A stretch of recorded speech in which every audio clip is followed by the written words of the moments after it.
Welcome to Tinkering Every Day. I'm Jesse, and today we're going to be working on my 1936 Ford pickup truck again. I'm going to be revisiting the fuel filter.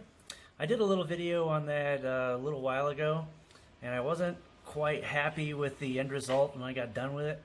The fuel line wasn't right. The way they had it before, I just don't like the way that it hooks up. It's too much of a chance for leaks, and the filter was just a pull it off the shelf fuel filter. We have a little bit more performance parts. So let's go ahead and check this out. So here are the new parts I picked up at the local AutoZone for my pickup truck. We have a performance fuel filter, some hose clamps, different size fuel line, and it says performance, so I guess it must be better. So let's go ahead and go around to the other side and see what we can do. All right, let's go back over here. Check our lift brakes. Those are down. Let's get ready to raise this thing back up.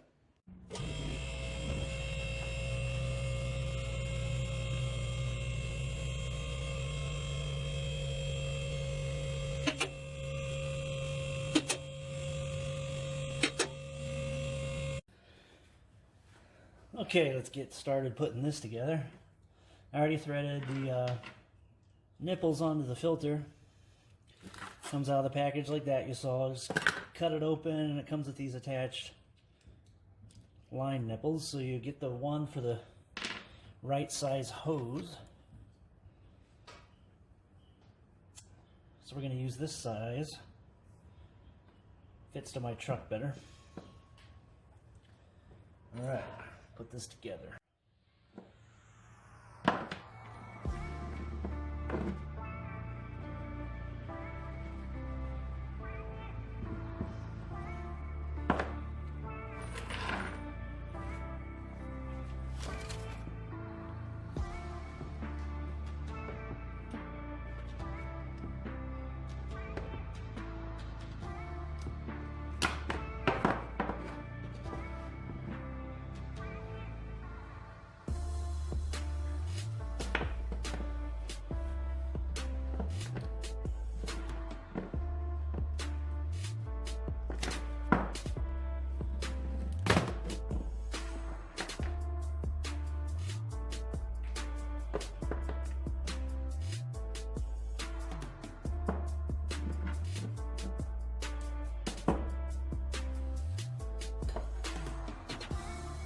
Nothing but the best tools at the Tinkering Garage.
There you have it.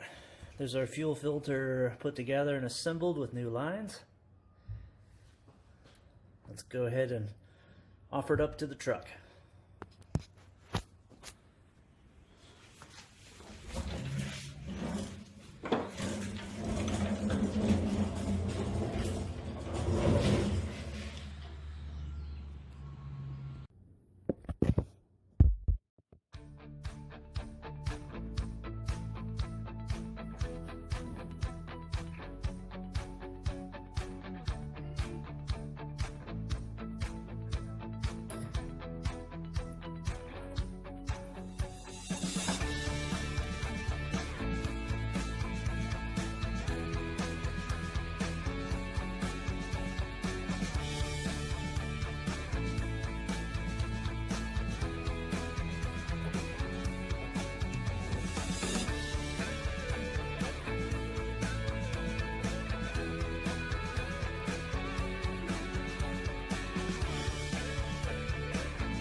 Okay, that looks good. And make sure from my last video I told you that the all fuel filters usually have a direction.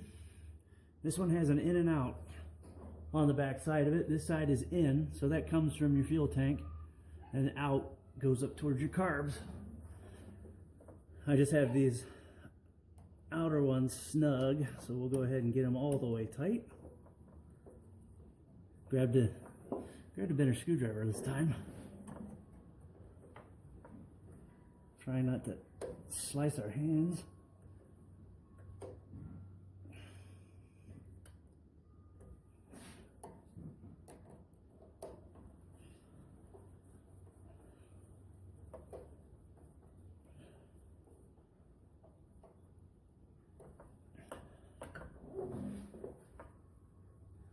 There we go. That looks good. Now we'll go ahead and get some fuel in and see if she'll fire up. One neat little feature I forgot to mention about this one, it's performance, because you can actually change out the element inside of one of these. Instead of having to undo all that and change out the whole filter again, you can actually go ahead and unscrew the either end of this thing and change out the element. So you don't, all you have to do is undo this instead of have it undo all of it. So that's kind of a neat little setup. Let's undo our brakes. And going down.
Here's the inside, by the way.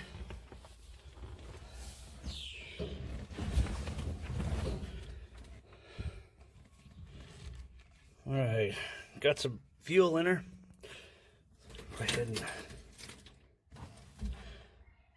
see what our gauge reads. Didn't put much in it. These older trucks, for your younger generation, you gotta pump up the gas. Gotta get the fuel going through the carburetor. There's a little fuel in the carb still, so it should be enough residual to get this thing to turn. And then this is a mechanical fuel pump on these old trucks. So it should, once we start turning the engine over, it should pump more fuel in. Let's see if we're getting gas.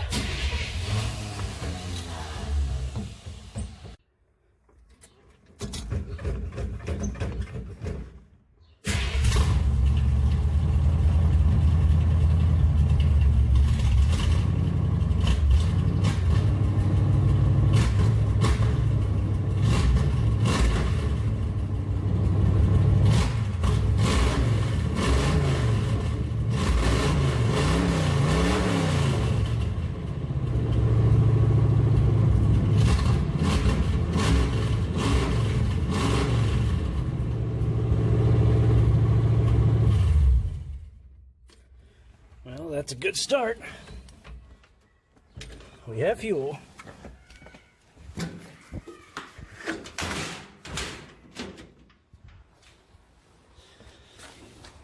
Now we'll go ahead and check for leaks. Shut our door.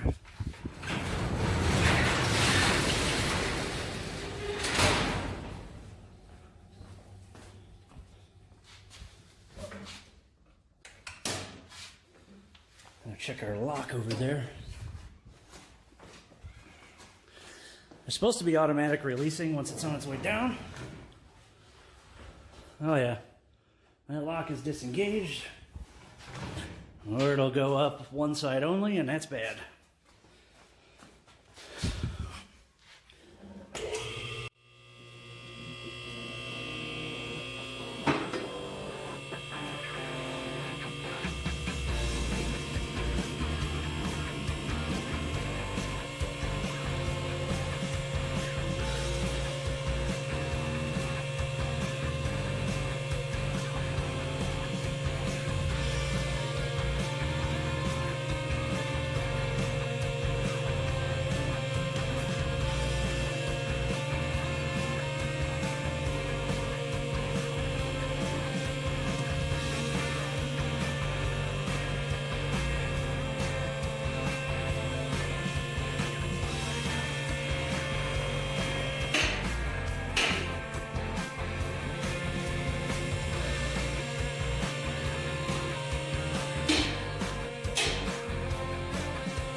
This is why you check these things. Yeah, we got a little bit of a drip there. Where are you coming from?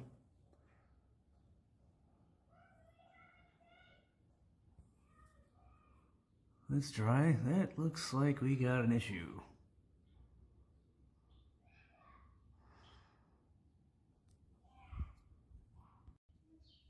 All right, I wiped this down. Upon further inspection, I found that when I tightened it up on the bench, it didn't seem to be as tight as tightening it up here again. So we're gonna go ahead and double check our, sorry about the shaky camera. This is hard to do. I don't have a tripod or anything at this moment. So we'll just do the one-handed shuffle here. There, make sure our fittings are tight. Let's get in here and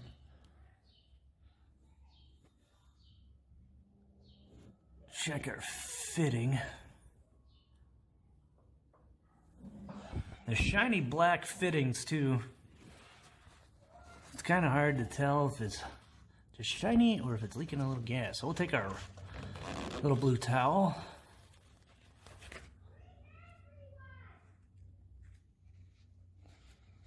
See if it gets the towel wet at all. Looking to be pretty good now. Lost my screwdriver.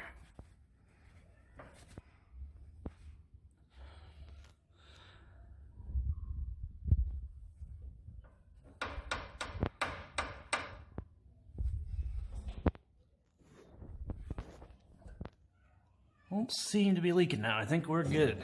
It's always good to double check your work, especially when you're messing with fuel components, fuel filters. You do not want to leak in a fire. So yeah, after you think you've got it tight, you run it, get fuel, go ahead and get back under or raise it up and double check. Fuel leaks are a bad business.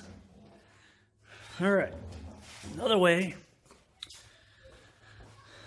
for us to check. I noticed right when I put this on, I went and checked our fuel pressure, and it was falling at 6 pretty rapidly. So if we look now, we're almost at 6.5 psi. It seems to be holding. That is very good news, because that's what tripped me off right away. Is that once I got done with that fuel filter, came over here after I got done running the engine, check see if our pressure was holding. Usually it would hold for quite a long time after you got done running the truck. So I noticed it was dropping rapidly, so that was my red flag to get back under there, and we have a leak. So yeah, it's always good if you have a truck or a project car that you're tinkering with, have a active fuel gauge on your line. That'll tip you off right away if you have fuel pressure issues and how to diagnose it. So that was a great investment for that little guy. Thank you for hanging out with me as we work on this project, and remember to always keep tinkering every day. Thank you for hanging out with me as we work on this project, and just keep remember. Thank you for hanging out with me as we work on this project. And as always, keep tinkering every day. Thanks for hanging out with me on this project as we get this truck closer to being more drivable.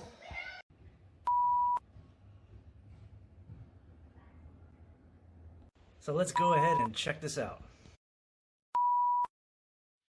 Thank you for watching. If you liked the video, go ahead and smash that like button, comment, and subscribe.